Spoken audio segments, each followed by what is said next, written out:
19세기 독일의 짧은 단막극 가운데 돈불이라는 그런 짧은 극이 있습니다. 그 극의 내용이 어떠냐 하면 한 부자가 있었습니다. 돈이 많은 부자가 있었는데 이 부자는 스라에 아들 하나 딸 하나 그렇게 남매를 두고 부부와 함께 네 식구가 너무너무 행복하게 살았고 돈도 많은 엄청난 부자였습니다. 그러다가 그 아내가 갑자기 병으로 죽게 됩니다. 이 돈 많은 부자와 남매 세 식구가 살다가 이 부자는 새로운 여성을 만나 이제 재혼을 합니다. 재혼을 하는데 이 남매에게는 이제 계모가 들어온 거죠. 근데 그 계모도 매우 좋은 사람이었습니다. 성품도 좋고 신실한 사람이었습니다. 그 두 자녀들을 너무 자기 자녀처럼 지극정성으로 키웠고 그 남편의 내조와 가정도 너무너무 아름답게 잘 꾸려갔습니다. 미리 원래 아내가 죽었지만 새로운 아내로 인해서 또 그 가정은 새로운 모습으로 너무 아름답게 가정이 세워지고 행복하고 만들어지는 그런 가정이었습니다. 그런데 그러다가 얼마 지나지 않아서 그 아버지, 그 부자, 그 아버지도 갑자기 병으로 돌아가시게 됩니다. 이제는 계모와 그 남매 딱 3명이 남은 상황이었습니다. 이제 그때부터 비극이 시작됩니다. 어떻게 되냐면 그 부자의 남은 재산이 누가 상속할 것인가 이 문제로 다툼이 일어나게 됩니다. 계모는 어쨌든 자기가 법적인 아내다. 그렇기 때문에 그 부자의 모든 재산의 상속권은 나에게 있다. 그렇게 주장을 했고 두 남매들은 아니다. 당신은 우리 새엄마다. 그렇기 때문에 그 재산의 권한은 우리 아들 자녀들인 우리에게 있다. 막 그렇게 논쟁이 일어나고 분쟁이 일어나고 싸움이 일어납니다. 돌아가신 그 아버지 부자의 시신을 앞에 두고 그런 논쟁이 일어났던 겁니다. 그러다가 계속된 싸움으로 인하여 그렇게 행복하고 그렇게 단란했던 가정이 이제는 너무나 힘들고 괴로운 그런 싸움의 연속에 그런 생활을 하게 되었습니다. 너무 힘들었습니다. 그렇게 싸우는 중에 갑자기 그 아들이 이렇게 말합니다. 어느 날 나는 아버지의 모든 재산을 포기하겠습니다. 우리는 지금까지 정말 행복했는데 아버지의 재산을 상속받는 문제로 정말 중요한 행복을 보지 못하고 있는 것 같습니다. 그래서 저는 이 재산 포기하고 그냥 살겠습니다. 그렇게 선언을 합니다. 그 이야기를 듣고 있던 이제 여동생이 오빠가 그렇게 얘기하니 나도 포기하겠습니다. 아버지의 모든 재산을 나도 포기하겠습니다. 듣고 있던 계모가 어떻게 말을 했느냐. 그 계모도 하는 말이 그러면 나도 포기하겠다. 그렇게 3명이 그 재산을 포기하겠다고 말하고 나서 어떻게 행동하느냐 하면 모두 다 아버지가 가지고 있던 금고의 돈과 모든 재산을 마당으로 갖고 나와가지고 불태워버렸습니다.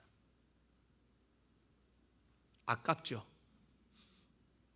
3명이 뭐 좀 공평하게 나눠 가지든지 뭐 좀 좋은 방법으로 해결했으면 좋을 텐데 불태웠다. 이게 극이니까 단막 극이니까 가능한 이야기입니다. 그렇게 불태웠는데 재밌는 게 뭐냐면 그렇게 불이 활활 이제 돈이 막 타지 않습니까? 돈이 타는데 급해서 옆에서 그 딸아이가 불을 쬐면서 따뜻하다.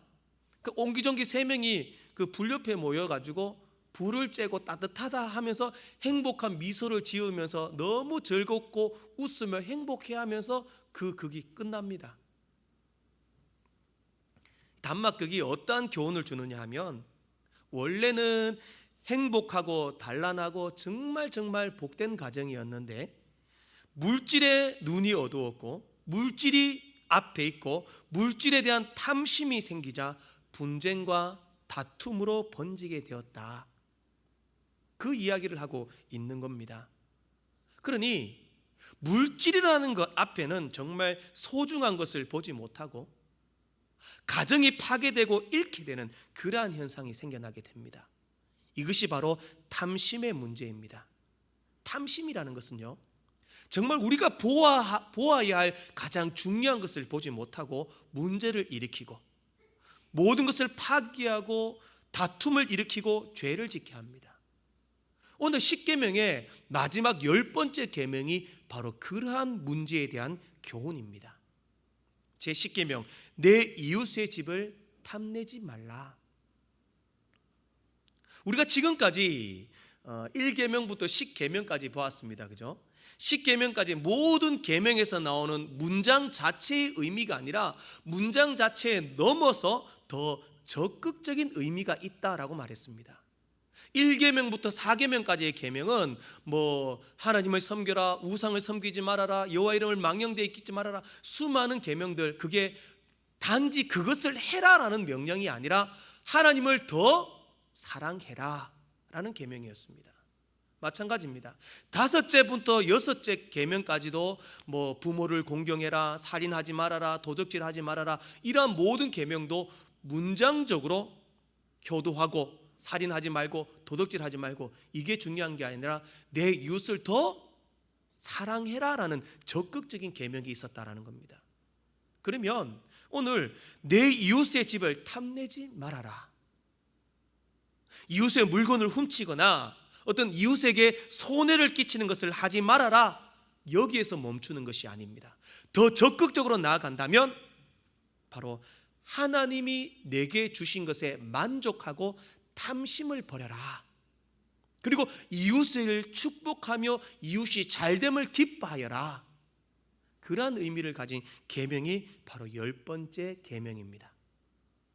탐심은 히브리어로 타바라고 합니다. 타바. 그 뜻은요, 소욕과 불법적인 욕심으로 만족할 수 없는 지나친 욕심, 만족이 안 되는 욕심을 탐욕이다, 그렇게 말합니다. 탐욕. 우리가 이렇게 무엇인가 가지고 싶고 욕망하는 것 자체는 죄가 아닙니다. 사람이 먹고 싶은 것은 식욕, 성욕, 권세욕, 어떤 목표와 꿈을 이루고 싶은 목표욕, 이게 없으면 안 됩니다. 학생들도 공부를 하다가 내가 1등을 해서 좋은 대학 가서 이렇게 되겠습니다라는 목표와 꿈이 없으면 안 됩니다. 필요합니다. 목표, 꿈, 의식, 우리의 그런 욕망들은 정상적이고 중요합니다. 있어야 합니다. 그러나 문제는 뭐냐? 바로 지나친 욕심, 만족할 수 없는 욕망, 이런 것이 탐욕이 된다라는 사실입니다. 그래서 디모데전서 6장 10절 말씀에는 이렇게 말씀합니다. 돈을 사랑함이 일만하게 뿌리가 되나니 이것을 탐내는 자들은 미혹을 받아 믿음에서 떠나 많은 근심으로써 자기를 찔렀도다. 돈이 죄입니까? 돈이 죄는 아닙니다. 돈이 나쁘지는 않습니까? 돈 싫어하시는 분 있습니까? 저도 돈을 좋아합니다. 돈 있으면 좋죠, 그죠? 문제는 뭐냐? 돈이 문제가 되는 것은 아니지만 돈을 지나치게 사랑하는 것, 돈을 지나치게 탐내는 것이 문제요, 죄요, 그것이 탐심이다, 그렇게 말씀합니다. 그러면 우리가 지금까지 본 성경의 모든 인류의 문제는 뭐냐? 탐심에서 문제가 시작됨을 알 수 있습니다. 죄는요, 그냥 내가 죄 지어야지 해서 확 죄 짓는 건 아닙니다. 죄를 짓기 전에 반드시 탐심이라는 게 들어오면서 죄가 시작됩니다. 창세기 3장에서 사탄이 하와를 유혹합니다. 하와야, 이 선악과 따먹어봐, 너 하나님처럼 될 거야, 유혹을 했습니다. 사탄이 하와에게 탐심을 심어주었습니다. 그러자 하와가 그 선악과를 보면 어떻게 말하느냐? 탐심이 딱 들어오니까 평소에는 느끼지 못했는데 사탄이 탐심을 심어주고 탐심이 하와의 마음에 딱 들어오니까 하와가 뭐라고 말하냐면, 여자가 그 나무를 본즉 먹음직도 하고 보암직도 하고 지혜롭게 할 만큼 탐스럽기도 한 나무인지라. 탐심이 생겼다는 거죠. 평소에는 몰랐는데 지금 딱 보는 순간 먹고 싶고 보고 싶고 지혜롭게 할 만하고 탐스러운 나무더라. 결국 탐심이 들어오면 죄를 짓습니다. 인류가 하나님 앞에 그 원죄라는 엄청난 죄를 지은 그 죄가 어떻게 큰 범죄의 행위가 아니라 탐심에서 시작된 작은 죄에서부터 큰 죄가 나타났다라는 사실입니다. 마찬가지입니다. 구약의 다윗도 마찬가지입니다. 다윗 성에 거닐 때, 여러분 성이 작습니까? 성이 매우 큽니다. 다윗 성에서 거닐다가 멀리 저기서 목욕을 하고 있는 한 여성을 봅니다. 멀리 있는 여성을 볼 때에 저 여성이 너무 아름답다, 얼굴이 예쁘다, 목욕하는 모습이 너무 매력적이다. 잘 보였겠습니까? 거리도 멉니다. 밤이었습니다. 어둑어둑했습니다. 여자가 목욕을 하는데 잘 보이게 목욕을 했겠습니까? 그럼에도 불구하고 다윗의 마음에 탐심이 들어오니 그것이 죄로 발전하게 됩니다. 이미 다윗은 왕이었습니다. 아내도 있었습니다. 후궁도 있었습니다. 있음에도 불구하고 목욕하는 저 여성이 내가 가지고 싶다, 그런 탐심으로 인하여 밧세바를 취하여 죄를 짓습니다. 거기서 더 나아가 밧세바를 완벽히 자기 것으로 만들기 위해서 밧세바의 남편 우리아를 죽이는 일까지 죄를 짓게 되는 것입니다. 그래서 십계명의 계명도, 마지막 계명도 탐심으로 그 결론을 맺고 있습니다. 탐심이 들어가면 사람은 소중한 것, 정말 소중한 것을 못 보게 됩니다. 탐심이 사람에게 들어오면 사랑도 못 보게 합니다. 탐심이 들어오면 믿음도 못 보게 합니다.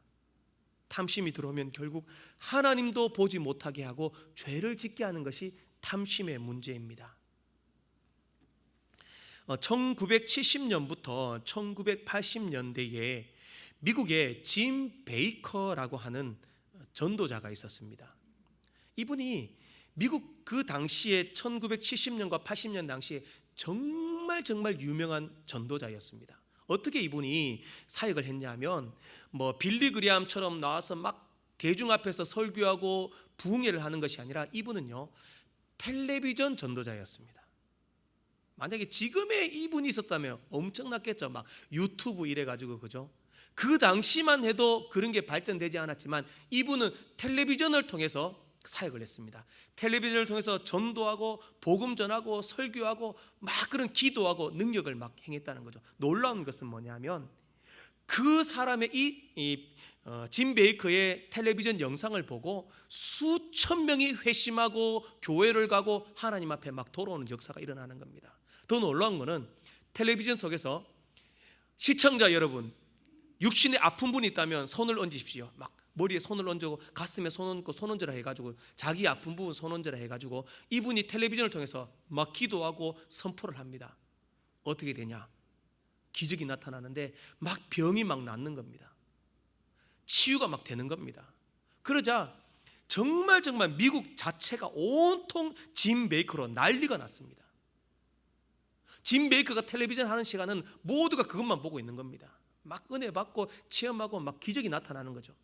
그랬는데 한 번은 짐 베이커가 선교에 대한 설교를 합니다. 집회를 하고 선교에 대한 얘기를 하고 선교 헌금을 하십시오라고 설교를 합니다. 그리고 선교 헌금을 하라고 텔레비전에서 자기 통장 계좌번호를 가르쳐 줬습니다.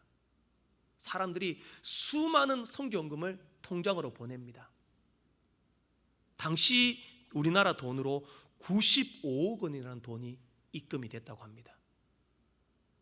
어떻게 됐느냐? 순간 짐 베이커, 그렇게 훌륭한 사역자 앞에도 탐심이 들어갑니다. 그때부터 돈이 생기니까 타락한 삶을 삽니다. 돈에 빠지고 여자에 빠지고 명예와 권력을 쫓다가 결국 부패한 삶을 살아가고 정말 부패한 지도자, 부패한 종교인이다, 그렇게 지금도 알려져 있습니다. 얼마나 심했냐면 돈이 많으니까요, 자기 집 마당에 개를 키웠는데 그 개집에도 에어컨을 넣어줬답니다. 실제 일입니다. 그렇게 부패한 삶을 살았다고 합니다. 목회자도 탐심 앞에서는 어쩔 수 없습니다. 중직자도 마찬가지입니다. 우리 모두 다 자신만만해야 할 필요 없습니다. 탐심이 들어오면요, 그 탐심을 이기지 못하면 죄로 인하여 멸망하고 파멸할 수밖에 없는 것이 우리의 인생입니다. 그러면 오늘은 십계명 강해의 마지막 시간으로 탐심이 무엇이냐, 그리고 그 탐심이 죄라는 사실을 깨닫고 탐심을 이기고 말씀 가운데 승리하시는 여러분들 되시기를 간절히 소망합니다. 첫 번째로 원망과 시기도 탐심입니다. 우리가 원망하고 시기하는 것을 탐심이다라고 생각해 본 적은 없습니다. 그런데요, 소유리 문답 제81문에 보면 이렇게 질문을 합니다. 제10계명에서 금하는 것이 무엇입니까? 이렇게 질문을 하고 답을 이렇게 합니다. 제10계명에서 금하는 것은 우리 이웃이 잘 되는 것을 시기하고 싫어하면서 우리 자신의 처지에 불만을 표하는 일과 이웃의 소유에 관하여 부당한 행동을 하거나 탐욕을 가지는 일이다. 말 그대로입니다. 이웃이 잘 되는 것을 시기하는 것, 자신의 처지를 불만을 가지고 불평하는 것, 탐욕스러운 마음을 가지는 것, 이것이 탐욕이다. 10계명에서 말하는 10번째 계명에서 말하는 탐심, 탐욕은요, 이웃을 시기하는 것, 내 자신에 대해서 불만하는 것, 이것이 탐심이다. 그렇게 말하고 있습니다. 탐심이라고 하니까 뭘 갖고 싶다, 하고 싶다, 이루고 싶다, 이것이 전부만은 아닙니다. 내 이웃이 잘 되는 것 시기하고, 나는 왜 이럴까, 나는 왜 이 모양일까, 거기에 자기 자신에 대해서 불평불만하는 것도 탐심이다라는 겁니다. 이웃을 시기하는 이유는요, 많지 않습니다. 저 이웃이 싫다, 보기 싫다, 왜 이러냐, 우리 속담에 있죠.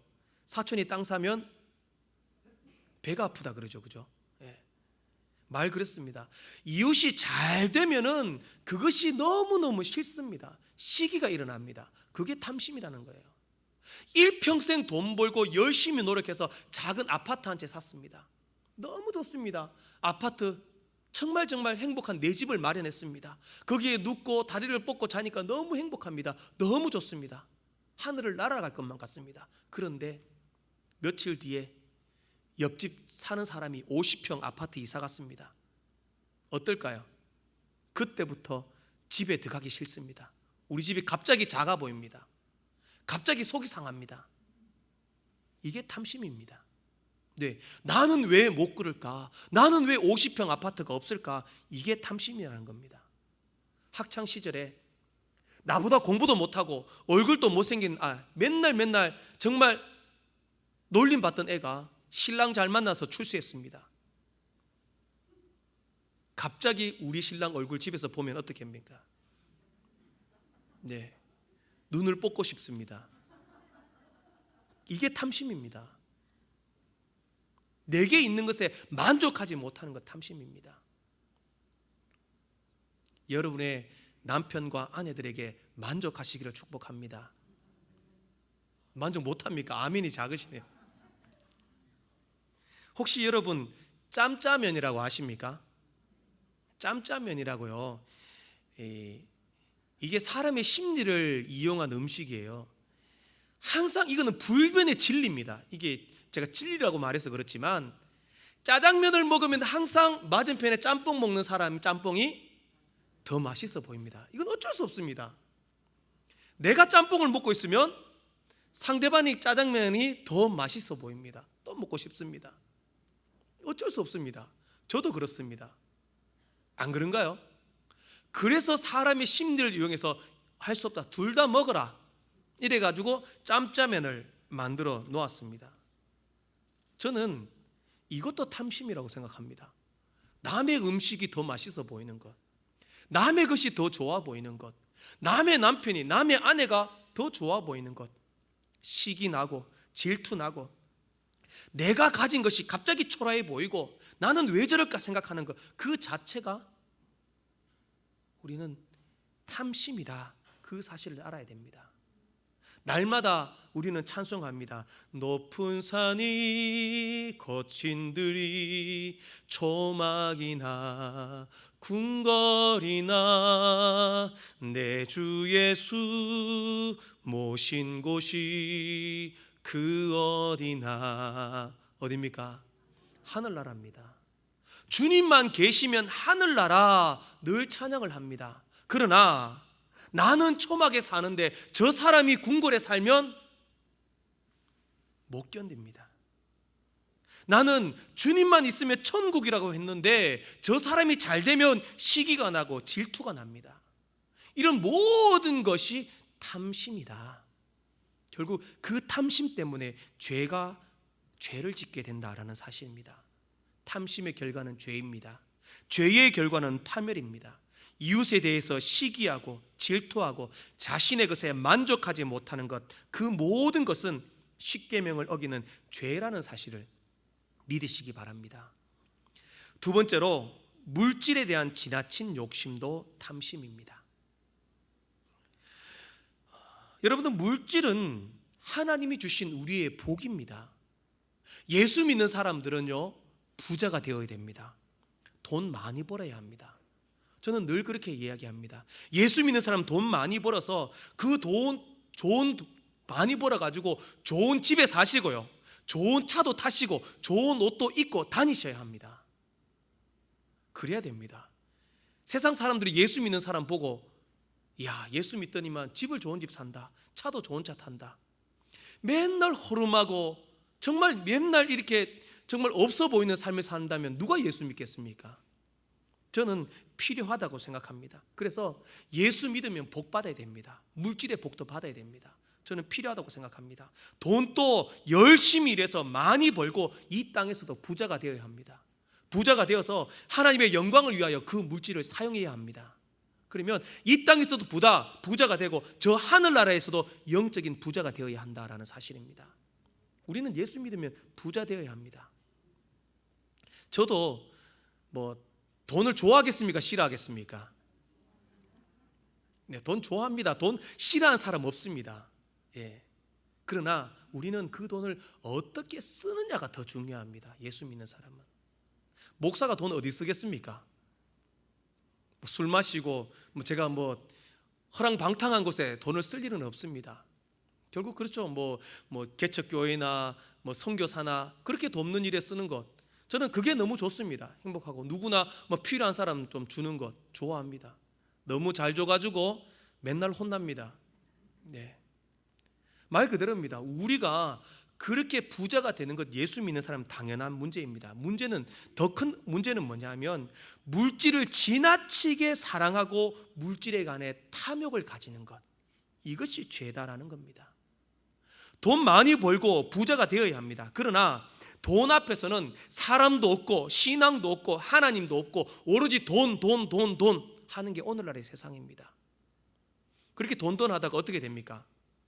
예, 돕니다. 예.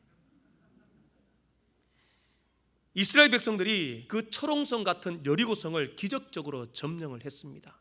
하나님의 은혜로 그 여리고성은요, 가보면은 내성과 외성으로 두 겹의 성벽으로 되어 있어가지고 절대로 천의 요새입니다. 절대로 사람의 힘으로 무너뜨릴 수 없는 성입니다. 그럼에도 불구하고 하나님의 은혜로 그 성이 무너지고 여리고성을 점령을 했습니다.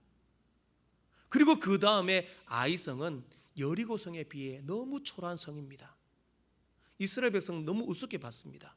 저거 우리 금방 차지할 수 있어. 민족의 대표 군인들 몇 명만 보내가지고 그 땅을 점령하자 전쟁에 나갔습니다. 철저히 패배했습니다. 이유가 뭐냐? 여리고성을 점령할 때에 아간이라는 사람이 탐욕을 가지고 여리고성에서 얻은 기중품, 그 물질에 눈이 어두워 그 물질을 빼돌렸기 때문입니다. 아합 왕은 모든 것을 가졌지만 나봇의 포도원을 강제로 빼앗았습니다. 가룟 유다는 한 사람의 노예의 품삯이었던 은 30에 예수님을 팔아넘겼습니다. 아나니아와 삽비라도 정말 그 물질의 탐욕에 눈이 어두워 하나님께 드려야 할 물질을 빼돌렸다가 그 자리에서 죽임을 당했습니다. 성경에서는 물질에 대한 지나친 탐욕으로 모든 사람이 파멸의 길로 걸어갔음을 말씀하고 있습니다. 여러분, 저는 하나님 잘 믿어 여러분 부자 되시기를 축복합니다. 돈 많이 버시기를 축복합니다. 그리고 그 물질을 하나님의 영광을 위하여 사용하시기를 축복합니다. 그것이 마땅히 우리가 해야 할 일입니다. 그러나 그 물질의 욕심을 가지고 탐심을 가지고 더 많이 욕심을 가지는 것은 탐욕입니다. 탐욕은 멸망이요 파멸입니다. 1925년 시어도 드라이저라고 하는 사람이 지은 장편 소설인 아메리카의 비극이라는 그런 소설이 있습니다. 이 소설이 아메리카의 비극이라는 소설인데요. 이렇게 말하면 모르시지만 여러분, 이 책이 우리나라에서 드라마로 만들어져서 방영되었습니다. 1995년에 젊은이의 양지. 그 다음 그림요.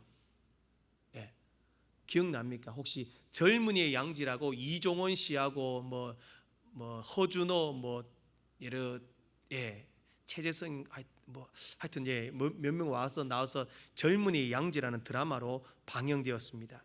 근데 이 그 아메리카의 비극이라는 이 원제가 소설이었습니다.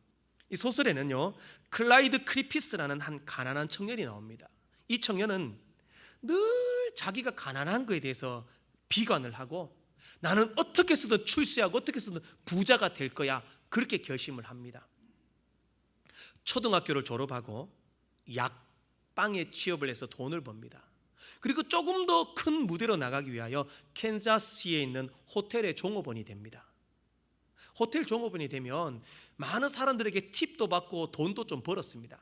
그 돈을 벌면 어떻게 하느냐 하면, 팁을 받고 돈을 벌면 밤에 나가가지고 여자를 만나고 술을 마시고 막 자동차를 타고 막 광란의 시간을 보내고 그렇게 흥청망청 자신의 세월을 살았습니다. 왜? 그게 부자의 삶이라고 생각했던 겁니다. 그런데 하루는 또 그렇게 막 흥청망청 돈을 쓰고 훔친 차를 타고 달리다가 어린 아이 한 명을 치어 죽이게 됩니다. 이 사람은요, 출세가 목적인데 이것 때문에 자기 인생에 가로막히면 안 된다 생각하고 도망칩니다. 뺑소니 도망치죠. 도망쳐가지고 자기 삼촌이 운영하고 있는 공장이 있었습니다. 그래, 그 공장에 몰래 취업해서 조용히 그냥 그 공장에서 돈을 벌고 일하며 살아갑니다. 그 공장 직원으로 일하고 살아가다가 자기 삼촌이 그 공장의 사장이었으니까 자기 삼촌하고 거래하는 거래처 사장의 딸이 있는데 그 딸이 이제 사장의 딸인 거죠. 그러니까 이 사람이 열심히 공장에서 일하다가 그 딸에게 관심을 두고 그 딸과 교제를 합니다. 딸과 교제를 해서 그 딸과 결혼을 하면은 바로 그 공장이 자기 것이 될 것이다, 어떤 그런 성공의 야망을 품고 있었던 겁니다. 그런데 문제는 뭐냐 하면, 이 사람이 그 부자 사장의 딸을 만나기 전에 삼촌 공장에 있던 여직원 공장 직원과 먼저 사귀고 있었습니다. 이미 자기의 아기도 가지고 있었습니다. 그럼 이 공장 여직원과 사귀고 있는데 자기는 목표는 바로 그 공장 사장의 딸과 결혼하고 싶었던 거죠. 그래서 그 공장 사장의 딸과 결혼하기 위하여 사귀고 있던 그 여자를 죽여버립니다. 죽여야지 이 딸과 결혼할 수 있겠다 생각했던 거죠. 그러면 자기는 이제 자기 인생이 말 그대로 새로운 삶이 된다, 나도 부자가 될 수 있다, 그렇게 생각했던 거죠. 결국에는 어떻게 되냐, 부잣집 딸과 결혼해서 돈과 명예와 부를 얻을 것이다 생각을 했지만 그 청년이 기다리는 것은 살인자로 발각이 되었고 결국에는 계획된 범죄였다 이래가지고 교수형에 처해지게 됩니다. 교수형의 정기의자, 그래서 사형당하게 됩니다. 이게 물질을 탐하는 자의 최후입니다. 사랑하는 성도 여러분, 물질에 대한 지나친 욕심은 탐욕이요 탐심입니다. 물질에 대한 지나친 욕심은 자신을 파멸로 이끕니다. 자신을 멸망하게 합니다. 자기 자신을 죽이는 엄청난 죄다라는 사실을 믿으시고 그러한 탐심을 버리시기를 소망합니다. 그러면 마지막으로 우리가 탐심의 유혹을 이기기 위해서는 어떻게 해야 되는가? 바로 자족과 만족이 필요합니다. 소유리 문답 80문에서 제10계명에서 요구하는 것이 무엇입니까? 라고 질문을 하고 이렇게 대답을 합니다. 제10계명에서 요구하는 것은 우리 이웃과 그에게 속한 모든 것에 대해서 옳고 사랑하는 마음을 가지면서 우리 자신의 형편에 대하여는 완전히 만족을 느끼는 일이다, 그렇게 쓰고 있습니다. 탐욕, 탐심을 이기기 위해서는 우리 자신의 것에 만족해야 합니다. 이웃에게 있는 것을 오히려 사랑하는 마음을 가지고 잘 됐습니다, 너무 좋습니다, 축복해 주는 겁니다. 50평 집 사면 배합할 것이 아니라 축복해요, 너무 잘 됐습니다. 그게 우리가 탐심을 이기고 주님 예수 그리스도를 원하는 믿음의 삶을 살아가는 삶이라는 사실입니다. 10번째 계명, 탐심의 유혹을 이기기 위해서는 만족해야 합니다. 만족해야 합니다. 날마다 아침에 일어나서 거울 보실 때마다 이렇게 잘생긴 사람은 누구냐? 자기 자신에 만족하시길 바랍니다. 이렇게 아름다운 여인은 도대체 누구냐? 감탄하시기를 바랍니다. 여러분의 남편에게도 감탄하시기 바랍니다. 훌륭한 남편 두어서 기뻐하시길 바랍니다. 자녀를 보면서도 옆집에 누구 집 아들은 어떻게 했더라, 옆집에 누구 집 아들은 벌써 취업을 해서 돈을 얼마 벌었고 어떤 직장에 취직했고 학교는 성적은 이렇게 나와서 어떤 대학 갔더라, 이런 얘기 하지 마시기 바랍니다. 옆에 있는 여러분의 자녀가 최고인 줄 믿으시고 만족해야 하시기를 소망합니다. 거기에서 행복이 찾아옵니다. 그것이 바로 10계명이 주는 10번째 계명이 주시는 복인 줄로 믿습니다. 좌우에 남편, 아내, 자녀들 있다면 그 좌우분들을 보고 축복합시다. 당신이 최고입니다. 시작하십시오. 예, 당신이 최고입니다. 자녀들에게도 네가 최고야. 1960년대에 미국에서 쌍벽을 이루던 헐리우드 여배우 2명이 있었습니다. 그 다음 사진을 한번 보시면요, 여러분 아시죠? 여기에 누굽니까? 여기 있는 사람이 마릴린 먼로죠, 그죠? 그리고 여기 있는 사람은 누군지 아십니까? 바로 콜린 에반스라는 배우입니다. 마릴린 먼로는 우리가 너무 잘 알고 있고 유명한 배우인데 콜린 에반스에 대해서는 잘 모릅니다. 둘 다가 그 당시 최고의 여배우였습니다. 쌍벽을 이루었습니다. 얼마나 인기가 많았냐면 당대의 수많은 남성들에게 말 그대로 안 좋은 속된 말로 우상격에 가까운 그런 여인이었습니다. 마릴린 먼로는 세계 모든 남자애들의 심장을 뒤흔들어 놓을 만큼 매혹적이고 환상적인 여성이었습니다. 그럼에도 그는 많은 남자들과 스캔들이 일어났고 그 당시 대통령이었던 케네디의 마음까지도 사로잡은 여인이었다, 그렇게 알려져 있습니다. 그러나 그의 말로가 어떻게 됩니까? 그렇게 화려하고 인기를 누리며 남성들에게 막 그런 어떤 남성들을 인기를 누렸던 사람이었지만 마지막 그 화려한 인생의 마지막은 고독과 영적인 허무로 자살을 하고 맙니다. 그러나 마릴린 먼로 못지않게 큰 인기와 명성을 얻었던 콜린 에반스는 다른 인생을 살아갑니다. 그가 가장 절정적인 인기를 누리는 어느 날 헐리우드 여배우에서 나는 은퇴합니다. 은퇴를 선언합니다. 돌연 콜린 에반스가 은퇴를 선언하니 난리가 났습니다. 연예계에서 기자들이 와서 물었습니다. 왜 은퇴합니까? 왜 은퇴합니까? 당신 인기가 정말 대단한데 왜 은퇴합니까? 물었습니다. 그때 콜린 에반스가 뭐라고 말했냐면, 여러분, 저는 지금 깊은 사랑에 빠졌습니다. 저는 그 깊은 사랑에서 헤어나올 수 없습니다. 그래서 저는 그 사랑 때문에 헐리우드를 떠나게 됩니다. 그러자 더 난리가 났습니다. 세상이 발칵 뒤집어졌습니다. 아니, 콜린 에반스의 마음을 훔쳐간 그 남자는 누구냐?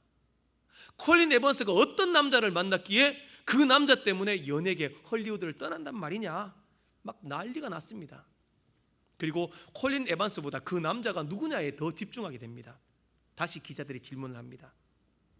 콜린 에반스, 도대체 당신의 마음을 훔쳐간 그 남자, 당신의 사랑이 빠진 그 남자는 도대체 누구입니까? 물었습니다. 그러자 에반스가 말합니다. 그분은 바로 우리 주 예수 그리스도입니다.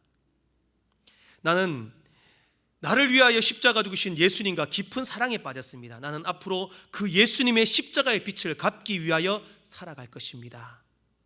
그리고 그는 선교사와 신학교에 가서 신학을 공부하고 선교사와 결혼해서 아프리카 우간다 선교사로 떠납니다. 열심히 선교 사역을 하고 7년 뒤에 다시 안식년으로 해서 미국에 귀국합니다. 그때 빌리 그레엄 목사가 콜린 에반스를 만나서 물었습니다. 콜린 에반스, 당신의 그 할리우드의 영광과 명예와 인기를 포기하고 선교사로 떠난 것이 후회가 되지 않습니까? 이렇게 물었습니다. 그때 에반스는 이렇게 말합니다. 목사님, 저는 정말 행복합니다. 예수 그리스도를 위한 내 삶은 세상의 그 어떤 것과도 바꿀 수 없습니다. 나는 행복합니다. 만족합니다. 너무 좋습니다. 그렇게 고백했다라는 사실입니다. 정말 콜린 에반스가 그 선교사의 삶이 연예계의 삶보다 많고 편안하고 안락하고 많은 것을 누릴 수 있어서 행복했겠습니까? 그 자기의 삶에 만족하기 때문에 행복할 수 있었다라는 사실입니다. 사랑하는 성도 여러분, 진정한 만족과 자족이 있을 때에 우리는 탐심으로부터 자유할 수 있습니다. 참 행복할 수 있습니다. 전혀 감사할 수 없는 조건에도 감사를 찾아내어 감사해야 합니다. 만족할 수 없는 환경 속에서도 자족하며 우리는 만족하기 위해 노력해야 합니다. 그러면 하나님께서 우리에게 다 크신 평강의 복으로 채워주실 것이고, 우리는 그것을 통하여 탐심을 이겨내고 자유하며 정말 행복한 삶을 누리게 되실 것입니다. 우리 자기 자신에게 축복하며 인사하겠습니다. 하나님께서 구병모에게 주신 모든 것에 만족하며 감사합니다. 아멘. 이만한 물질 주심에 감사하시길 바랍니다. 이렇게 좋은 교회 주심을 감사하시기 바랍니다. 좋은 성도들, 우리 남편, 좋은 남편, 아내, 자녀들 주심에 감사하기를 원합니다. 이처럼 또 이렇게 명절을 당하여 많은 친지들 함께 예배할 수 있음에 감사하길 바랍니다. 자족과 감사의 은혜로 어떤 것도 시기하거나 탐심을 품지 않고 오직 하나님이 기뻐하시는 믿음의 길을 걷는 주의 백성들 되시기를 주의 이름으로 축복합니다. 기도하겠습니다.